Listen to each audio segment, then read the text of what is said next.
Hello everyone, তোমরা কেমন আছো? আশা করি সবাই ভালো আছো। সো আমিও ভালো আছি। তো তোমরা নতুন বছরে কার কেমন দিন কাটাছো একটু কমেন্টে কইয়া দিও। আর আজকে একটা কেক ছিল ভ্যানিল ফ্লেভারের, একটা বন্ধু অর্ডার দিতেছে, দুপুরবেলা অর্ডার দিছে। তো আমার কাছে কেকের জিনিস আসলো না। তো আমি গেছি টাউনে গিয়ে সেটা দুপুরবেলা গিয়ে সেটা জিনিস আইনা সেটা এরপরে হ্যাঁ কেক বানাই দিছি। আর হ্যাঁ কইছে একটু তাড়াতাড়ি কেকটা লইয়া যাবো। তো আমি একদম তাড়াতাড়ি করতেছিলাম। দেখো আমার তাড়াতাড়ি শুনে আমার কী অবস্থা হইতেছে। আর কেকটা আমি ক্রাম কোটিং করে সেটা তারপরে কেকটা ফ্রিজিং করছিলাম 10 মিনিটের লেগে, কারণ আমার কাছে টাইম ছিল না। আর আমি অন্যদিন আধা ঘন্টার লেগে ফ্রিজিং করে আর করছিলাম 10 মিনিটের লেগে ফ্রিজিং। আর কেকটা ছিল একটা ভ্যানিলা ফ্লেভারের কেক।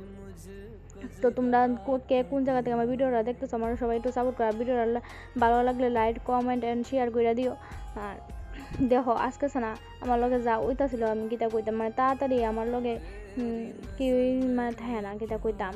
তো ফিনিশিং হইতেছিল না আজকে। বিপদের সময় বন্ধু যেমন থাকে না পাশে, পরিবার কেউই থাকে না বিপদের পাশে, এমন দেখো আমার কেকও আজকে বিপদের সময় মানে তাড়াতাড়ি সময় আমার কেকও ফিনিশিং হইতেছিল না। যে একটা অবস্থা হয়েছিল সেদিন আর কইয়া লাভ নাই।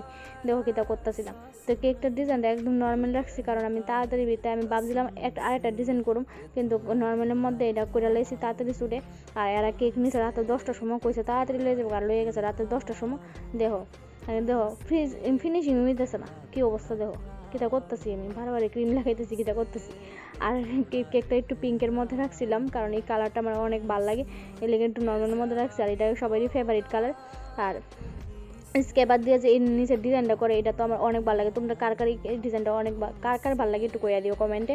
আর এটা নর্মাল রাখছি। আর সুগার বল দিয়ে দিয়েছিলাম, একটু হেয়ার নামটা লিখে দিয়েছিলাম, কারণ সুগার বল দিয়েছি। একটা কেকটা একদম খালি লাগতেছিল। আর কেকের ডিজাইনটা কেমন হয়েছে একটু সবাই কমেন্টে কইয়া দিও। আর ভালো